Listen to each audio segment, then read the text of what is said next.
Pick it up. Every piece. Right now. Or I cuff you on the spot. A black man. Alone. In the woods. Blazing heat. And a trash bag tossed at his feet. Like he wasn't even human. No name asked. No reason given. Just commands. And the cold stare of a white officer. But here's what that cop didn't know. The man he just humiliated was the sitting governor of South Carolina. And you? What state are you in? If this happened near your home, what would you do? Let's watch what happens when silence becomes power and the whole system gets flipped. The June sun poured straight through the towering treetops of Valemont Forest, casting golden shafts of light through the leaves, as if nature itself was carefully illuminating every human step. The air was thick with the scent of pine resin, damp moss, and something nostalgic, as if time in Valemont moved to a rhythm untouched by the outside world. Jonas Creed walked slowly along the trail known as Crooked Pine Loop. His old hiking boots, worn evenly at the heels, touched the forest floor in sync with his steady breathing. At 54, Jonas needed no guide in these woods. He'd known them since his days as a field training officer. And now, as the governor of South Carolina, this place was still where he came, to escape the meetings, the cameras, and the endless memos. Out here, he wasn't Governor Creed. He was just a man who liked wind, leaves, and silence. He dressed simply, a faded gray cotton t-shirt, cargo khaki pants, a low-slung baseball cap to keep the sun off his face. But no matter how casually he dressed, there was still something about him. A steady presence, squared shoulders, eyes always alert, like a man who had never once allowed himself to give up. Only today, the forest wasn't as quiet as usual. An engine echoed in the distance. Jonas lifted his head, his footsteps steady. The sound grew louder, until a patrol vehicle from the Asheboro County Sheriff's Office appeared around the bend. Gravel dust burst into the air behind it, coating the purple shrubs on both sides of the path. "Hey, stop right there," a sharp voice called out from behind a lowered window. A white officer stepped out, late 30s, squinting under the blazing sun. The silver badge on his chest caught the light. Officer Wade Kellerman. His expression? Arrogant, aggressive. Like every hiker in these woods was a suspect. On the other side of the cruiser, a younger deputy, Ryland Booker, maybe late 20s, hesitated before stepping out. He didn't look comfortable. Jonas stood tall, gently raised the brim of his cap. "Is there a problem, officer?" His voice was calm, respectful, but not submissive. Wade marched forward, eyes scanning Jonas's simple outfit, as if trying to find something out of place. "You're trespassing on restricted land. This is temporarily controlled property. You got a permit." Jonas frowned slightly. "This is Valemont Forest. I've walked this trail for over 10 years. There's no signage." Wade smirked, his eyes narrowing. "Laws change fast, especially for folks who don't know their place." Deputy Booker looked down, said nothing. Jonas studied the two men in front of him, one radiating reckless authority, the other trapped in silent uncertainty. The forest whispered on, but the air now carried the scent of confrontation, and neither of these officers realized they had just picked the worst possible man to stop. Jonas hadn't even had the chance to respond when Wade Kellerman tilted his head at Booker, signaling him forward. "Grab a trash bag," Wade said, his tone like a drill sergeant ordering a rookie, not a colleague. "We're going to teach our friend here a little refresher on property rights." Ryland froze for half a second. His eyes glanced toward Jonas, then quickly turned away. He pulled a roll of heavy-duty black trash bags from the back of the patrol vehicle, 55-gallon size, the kind made for cleaning up after a war zone, not a couple of forest scraps. Wade walked over and tossed an empty bag at Jonas's feet, like he was cleaning out a horse stall. "Get to it. Pick up every filthy piece of this from here to the bottom of the slope, unless you'd prefer to be in tomorrow morning's incident report for trespassing on public land and failure to comply with a police directive." Jonas bent down, calmly picked up the bag. Without a word, the wind rustled gently through the treetops. But on the forest floor, the sun felt as if it had lowered its head, pressing heat into every leaf, every grain of dirt. scorching both the air and the pride beneath it. So this is how they treat a man when they think he's nobody. Jonas thought. Every step he took, the crunch of gravel under his boots mixed with the rustle of plastic. A steady reminder that he was being reduced to a forced laborer in the very forest under his jurisdiction. Wade strolled behind him, arms akimbo, eyes locked on Jonas, like he was guarding a flight risk inmate. That's right, old man. Bend down. That glass shard there. And that paper, too. Don't miss a single piece. Each time Jonas bent over, the sweat on his back spread further. His shirt clung to his skin, like a second layer of endurance. It wasn't weakness. It wasn't fear. It was calculation. Because one wrong move, just one, could cost him a chance to flip the board entirely. Wade stepped closer, his voice growing bolder, more antagonistic. I don't know what kind of man you are, but around here in Ashboro, law is law, and I'm the one who enforces it. Jonas looked up, the brim of his hat casting a sharp shadow over his eyes. He didn't speak, but the look he gave was slow, deliberate, and pierced through Wade's bravado like a blade through canvas. Wade paused, just a beat, then scoffed. That look? You think that scares me? Try again. I've seen that from 100 defiant old men. All the same, across the way, Ryland Booker remained silent, nursing a bottle of water, leaning against a patrol car. He watched Jonas picking up trash, like he was witnessing something deeply wrong, not legally, but morally. Under the near 95-degree sun, the garbage wasn't gone yet, but Jonas's patience was filling the black plastic bag faster than anything else. Along with it, he carried a silent contempt for the man who thought he was in control. You're not even close to done, Wade Kellerman. And when the truth comes out, you'll wish all you had to do was write a citation. The trash bag now hung heavy in Jonas Creed's hand, dragging with a dull shuffle. Like every step he took, cut a thin line across his dignity. The sun baked every vertebra down his back. Sweat trickled from his brow to his collar, then down his spine in slow, searing drops. But his hands did not tremble. He didn't rush. Not a single complaint left his lips. Behind him, the crunch of Wade Kellerman's boots on dry leaves sounded almost mocking. The man was clearly enjoying his self-appointed throne of authority, as if every bend of Jonas's back was a personal victory. Thought you'd be more stubborn, Wade sneered, his voice climbing with smugness. Turns out, all it takes is a trash bag to make you behave. Jonas didn't turn around. He picked up a crush soda can, dropped it into the bag, then slowly stood upright, wiping sweat from his brow with the back of his hand. His eyes drifted to the right, to a row of young pine trees. Short, but standing firm. He had once been like them, in his early military years. Quiet, disciplined, and learning which battles were worth fighting. The truth was, he wasn't ashamed of picking up trash. There was nothing wrong with cleaning the forest he loved. The insult wasn't in the task. It was in the way it was forced on him as a form of punishment.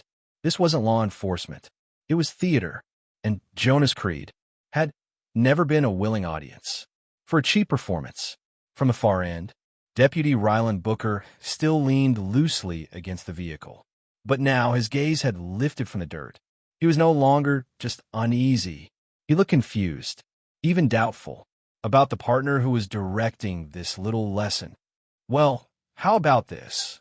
Wade said, raising his voice, stepping in even closer. You can wrap this up real quick. If you just bow your head and say, "Thank you, officer, for giving me a chance to make things right." Jonas turned his head.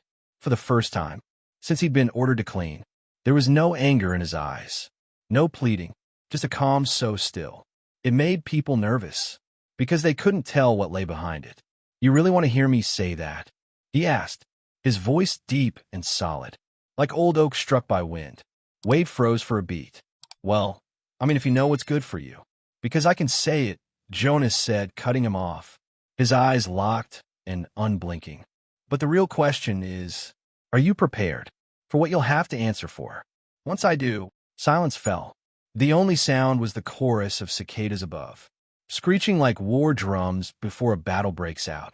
Wade let out a laugh, loud, abrupt, meant to break the tension. "You're scaring me now, old man." He chuckled, but even he couldn't hide how forced it sounded. Jonas nodded slightly, as if to himself. "You have no idea what you just woke up." He bent down again, picked up a muddy strip of torn plastic. His steps just as steady. But this time, as he crouched, he glanced toward the northwest thicket, where a small glint of light had just flickered between the trees, like metal catching the sun. A strange instinct stirred. Not fear, but recognition. He wasn't entirely alone out here. Someone was watching. Jonas didn't flinch, didn't change expression. He stood back up, calm and deliberate, but his mind was already turning. And that silence, that was the first warning shot. He bent again, reached for a dirt-covered snack wrapper. His movements slow, precise, like handling a weapon on a training field. Wade Kellerman still stood there, arms crossed, mouth curled in a smug smile, leaning back as if watching a scene he had directed.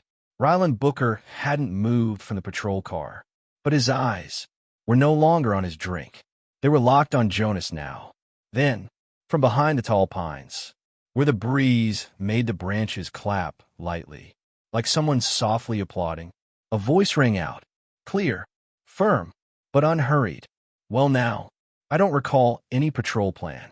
That included forcing an innocent man to pick up trash in the governor's own forest." Wade turned sharply, instinctively, one hand drifting toward his hip, where his gun sat. But when he saw who had spoken, his hand dropped. Still, the look on his face was anything but calm. It was Ranger Elliot Granger, Chief Warden of Valemont Preserve, a white man, late 50s, not tall but sturdy, his skin tanned from sun and time. He wore a faded, wide-brimmed ranger hat and a khaki shirt, with a field notebook tucked into his belt. He stepped out from the trees, like he'd been standing there, watching, the entire time. "That was a clumsy little performance, Wade," Elliot said, stepping closer. "And unless I'm mistaken, you just violated 3 provisions of the State Conservation Code." Wade took a long breath, forcing a crooked smile. "Elliot, long time. I was just doing my job, keeping order, you know. Trespasser, trash, public duty." "What did you just say?" Elliot cut in, frowning. "You know, this is Valemont Preserve, reserved for the governor during register time blocks. I have the confirmation form from the administrative office. Jonas Creed was approved to patrol this section all morning today. And neither of you are cleared to be in this sector, security detail or not." Wade's smirk twitched, patience thinning. "Come on, Elliot." An old black guy wandering the woods, no ID, no credentials. How was I supposed to know who he was? Elliot nodded slowly, then turned to Jonas. "Governor Creed, I sincerely apologize for the disruption. Are you all right?" In that moment, Wade and Ryland froze. Ryland's breath caught in his throat. Jonas gave a small nod, said nothing, and quietly set the trash bag down at his feet. A silent indictment heavier than any words. Wade's eyes went wide. His voice cracked. "Gee, Governor?" Elliot didn't give him a chance to recover. "And I'll be filing an official report with the State Board of Ethical Enforcement. Believe me, Kellerman, this won't just be about a trash bag. Additional development begins here." Before Wade could argue, Elliot reached into his pocket and pulled out a small device. A pen-style hidden camera, standard gear used by rangers to document poaching. "I turned this on the moment I heard your tires screech. On the West Trail. Every word, every action since then, has been recorded." Wade's face went pale. Ryland nearly buckled. His hands clenched at his belt. They both understood. The evidence was now out of their hands. Jonas looked over at Elliot and gave a subtle nod of thanks. The tables had turned, but he knew this was just the beginning of a coming storm, and some people weren't going to survive it. Wade Kellerman stood frozen in the middle of Crooked Pine Loop. Sweat dripped down his brow, not from the near 95-degree heat, but because he had just clearly heard 3 words. Governor Creed. And that wasn't some nickname Elliot Granger made up to scare him. It was the truth. The man he just forced to pick up trash like a criminal was Jonas Creed, the sitting governor of the state of South Carolina. Wade tried to hold himself together, but his voice was already slipping. I mean, Governor Creed, I didn't know. You weren't in uniform. You had no escort. I didn't realize. Elliot stepped forward, his voice steady, but sharp as a ranger's blade. And that's your excuse for abusing power? For ordering forced labor? For humiliation? For threatening a civilian without a shred of cause? You think that little badge lets you rewrite the law, Wade? Wade stammered, his eyes darting, searching for a way out. But the trail was wide open, the woods pressed in, and Elliot's pen cam was still in his shirt pocket, a silent witness no one in uniform wanted to deal with. Beside him, Deputy Ryland Booker couldn't hide the panic in his eyes. He stood frozen, his throat bobbing in a dry swallow. He had sensed something was wrong, from the very beginning, from Wade's arrogant tone to Jonas's quiet strength. But he hadn't stopped it, hadn't spoken up, and now he felt like a man, standing in the middle of fire. Jonas still hadn't spoken a word. He simply stood there, one hand slipped loosely into his pocket. The trash bag now lay behind him, a discarded piece of evidence. He didn't need to shout, didn't need to wave his arms or issue threats. It was his stillness that made Wade feel smaller, like a child caught red-handed. Just listen to me, Wade stammered. I didn't mean to. I just thought you didn't look like. Elliot cut in, his voice no longer gentle. Didn't look like what, Wade? A statesman? Someone with access to Valemont Preserve? Or someone worthy of respect, just not in that skin? The question struck like a midday gunshot. Wade choked. His eyes dropped to the ground, as if weeds might somehow swallow his guilt. Ryland, Elliot said, turning to the deputy. His gaze was no longer disappointed, just firm. Your comms. They're always set to automatic recording, right? Ryland nodded, slowly, like a student about to be called to the board.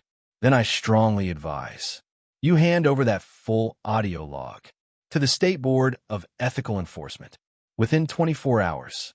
Otherwise, you'll be considered complicit. Ryland clenched both fists. He looked at Jonas, the man who had just endured an hour of public degradation, under the burning sun, yet still stood like a monument. Their eyes met. No anger, no warning, just one silent question. Whose side will you stand on? Somewhere between the tall pines, a long gust of wind pushed through the trees, as if nature itself was waiting to see who would make the final move. The wind hadn't even faded when a deeper sound rolled through the forest, a low growl, like a predator stalking beneath the canopy. From the south bend of Crooked Pine Loop, a matte black GMC Yukon XL appeared, silent, commanding, as if the entire forest parted to make way. The vehicle rolled forward, its tires crunching lightly over gravel. Not loud, but enough to make everyone turn. Elliot Granger furrowed his brow. Wade Kellerman stepped back half a pace.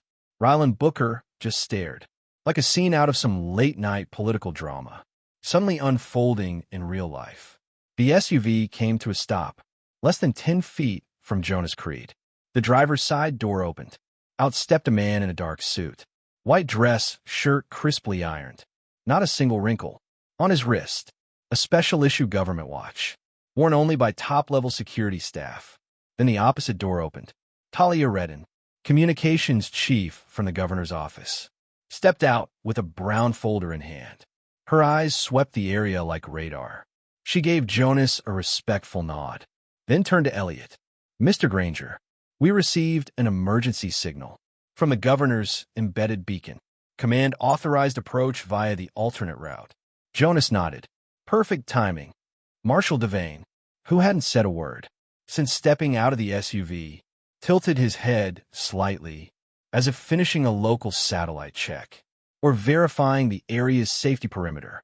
He didn't speak, but he didn't have to. He exchanged a simple look with Talia and the lead driver. No words, just a glance.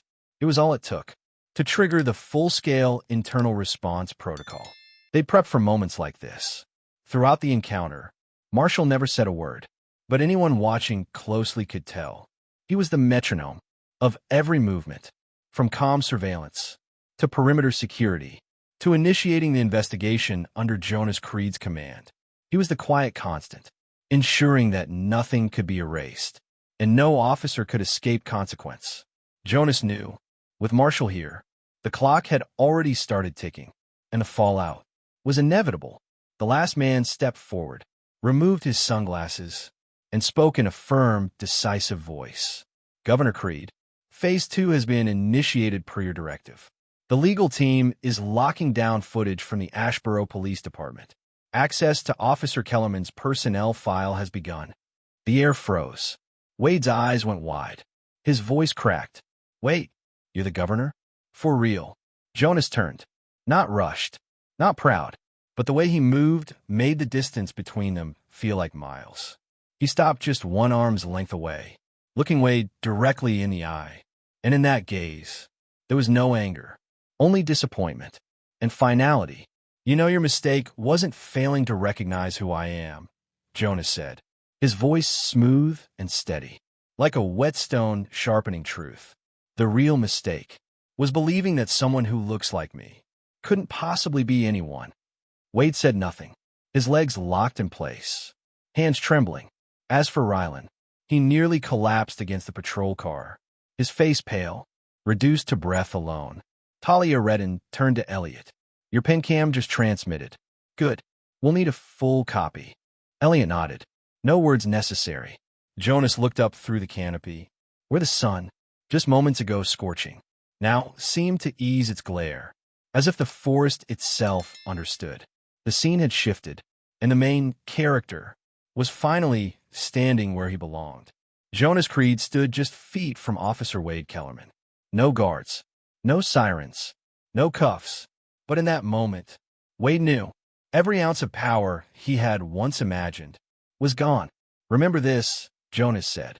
His voice wasn't loud, but each word hit like a drumbeat to the chest. Your biggest mistake today wasn't disrespecting me. It was disrespecting the office you were sworn to protect. With your own honor. A sudden gust of wind tore through the pines, kicking dry dust into the air behind Wade. Pine needles scraped across the road, like a blade carving into silence. Jonas stepped half a pace closer. And because of that, today is your last day. Wearing that uniform, Wade Kellerman couldn't speak. His throat was dry as gravel, his eyes unfocused.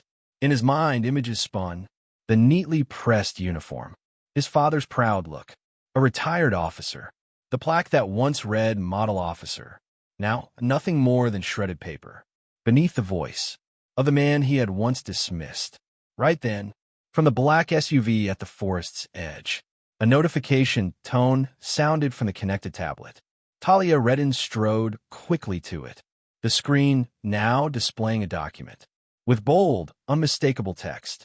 Retrieval record. Internal complaint data, Wade Kellerman. She scrolled down the screen and read aloud into the forest clearing. April 13th. Accused of excessive force while detaining a black teenage male in East Hollow neighborhood. May 8th. Alleged inappropriate conduct toward an elderly woman during a traffic citation. May 29th.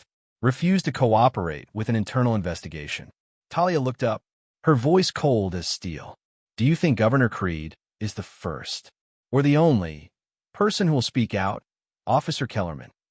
The question struck like the final blade, severing any illusions Wade still clung to. He dropped his head, hands limp at his sides, eyes glazed, like a man exiled from the very image he had spent years constructing. As for Jonas, he turned to Deputy Rylan Booker, who still hadn't moved from the patrol vehicle. Rylan stood a little straighter now, though his eyes still carried conflict. Jonas didn't look at him with blame. He looked at him with something more difficult, a quiet, conditional trust. You're still young. There's time to learn the difference between obedience and service. Rylan swallowed hard, nodded slowly. He couldn't meet Jonas's eyes, but he didn't look away either. It wasn't forgiveness. It was a chance. Jonas turned and walked away, leaving behind two men in opposite states. One, losing everything for believing in false power, and the other, realizing for the first time in his life that silence can be a sin. The forest breeze stirred, not violently, but this time it carried the winds of change. 3 hours later, after the incident in Valemont Forest, as the sun slipped behind the low western hills of Ashboro. A 2-minute, 46-second clip from Ranger Elliot Granger's pen cam appeared on the homepage of Southeast Ledger, Channel 5. It began as a brief segment aired at 5:30 p.m., but within the hour, the video was shared tens of thousands of times across social media.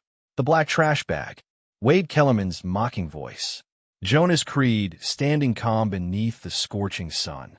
Each image clipped, remixed, overlaid with music and subtitles, spread like wildfire in the dry season. On Twitter, now called X, hashtags like hashtag CreedWalksFree, hashtag Wade Went Too Far, and hashtag Ashboro Reckoning climbed the trending charts within just 2 hours. One user wrote, "He didn't yell. He didn't raise a hand. He just stood there and made the whole system bow. I've never seen anyone make justice feel so quiet yet undeniable." Another joked, "Wade Kellerman picked the wrong guy. Not just wrong, but the worst possible guy to mess with." The clip clearly showed both officers' faces. Under public pressure, the Ashboro County Sheriff's Office was forced to hold an emergency press conference at 9 p.m. There, the department's internal spokesperson confirmed, Officer Wade Kellerman has been suspended indefinitely, pending an investigation under internal misconduct, log, hashtag 714B. All related equipment has been secured. Any indication of misconduct will be referred directly to the State Board of Ethical Enforcement, SB. The briefing was short. No Q&A, but it gave reporters everything they needed to make Kellerman the new poster boy for inflated authority and public collapse. Within 24 hours, his headshot had become a meme. Wade holding a garbage bag, standing beneath a parody logo reading, "Kellerman Cleaning Service, sweeping up ethics with empty power." The Ashboro Tribune ran a front-page headline, "Man of Law, Man of the Woods, and a lesson that never grows old." And as for Jonas Creed, he didn't go live on television. There was no loud press conference. Instead, that evening, Jonas Creed returned to his office in Columbia. With Marshall Devane and Talia Redden, he summoned a closed-door session with the heads of state legal affairs and personnel. No banners, no speeches, just a single firm command. "We're going to use this incident as a launch pad, not just to handle one man, but to dismantle the system that created men like him." By the time the office lights dimmed, the video had surpassed 3.2 million views. And across South Carolina, people were whispering something they thought only existed in movies. Governor Jonas Creed, the man who turned silence into a weapon. 1 week after the Valemont video went viral, Jonas Creed stepped into the main hall of the state capitol in Columbia, South Carolina. There was no flashy stage, no blaring sound system, just a simple wooden podium with a blue placard that read, "Executive Reform Conference, Session 1. Below, the rows were packed.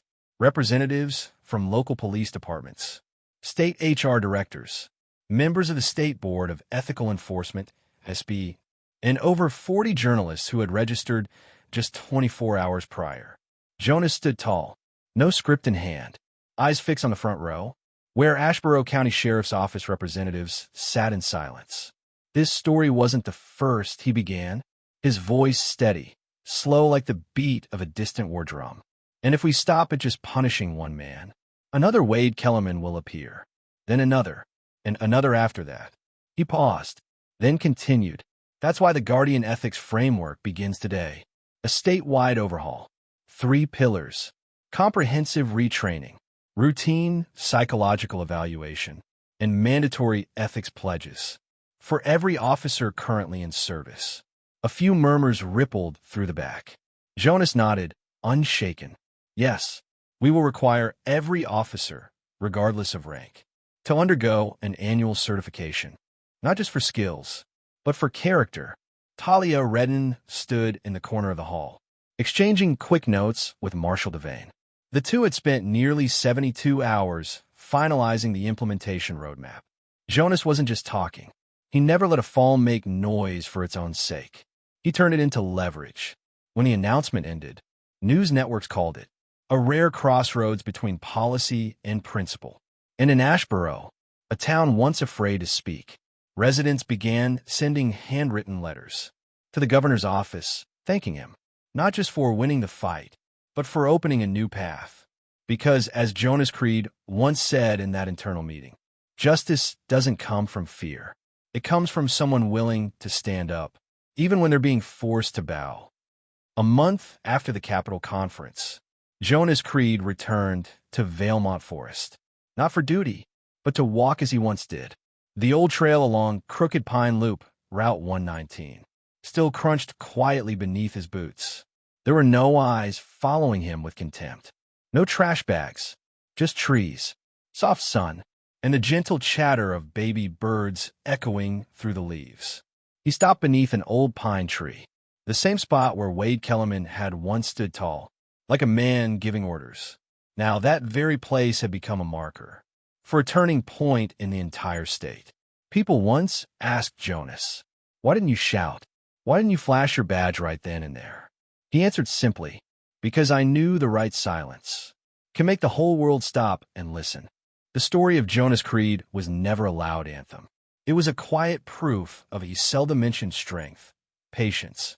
He didn't answer insult with anger, didn't meet abuse of power with instinct. He chose each step, each action at the right time in the right place to show the entire system that intellect and dignity were never signs of weakness. Wade Kellerman is no longer an officer. His disciplinary file has become required reading in statewide ethics training courses. Ryland Booker, after a process of self-reflection and retraining, was reassigned to the Community Support Unit, where he's learning, step by step, how to listen before he acts. And Jonas? He didn't accept medals, didn't campaign for another term.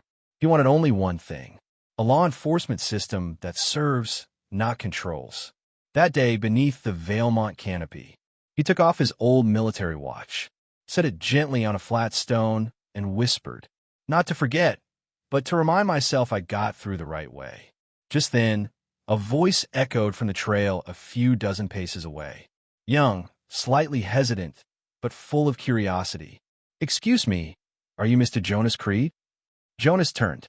A boy, maybe 14, stood under the trees, wearing an Ashboro Middle School shirt and a crooked baseball cap. He held a small envelope in one hand. "My mom brought me here. I wrote you a letter last week, after that video. I never thought justice could be so quiet, but now I get it." Jonas gave a soft nod.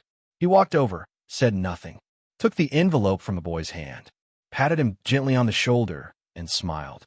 No speech needed. The boy looked at him one last time, then ran off. Jonas remained under the old pine tree, holding the small letter. The forest breeze flipped a corner of the paper. He gazed down the trail where the boy had vanished, his heart no longer heavy with the past, but lighter with one single truth. Someone younger had understood and would carry the torch forward. In the end, the most powerful part of this story wasn't Jonas Creed's title, wasn't the black SUV that showed up on cue. It was the fact that he chose not to retaliate, despite having every right to. In a noisy world, quick reaction is often mistaken for strength. But men like Jonas choose patience. They observe. They act when it counts most. That's not weakness. That's the strength of someone who sees deeper and knows that real change doesn't come from explosions, but from unshakable dignity and deliberate resolve. If you've ever felt overlooked, ever been underestimated because of how you look, where you come from, or the weight you carry, then you understand Jonas, and you understand why. He didn't need to yell to be heard. If this story made you pause, don't let it pass quietly. Share it.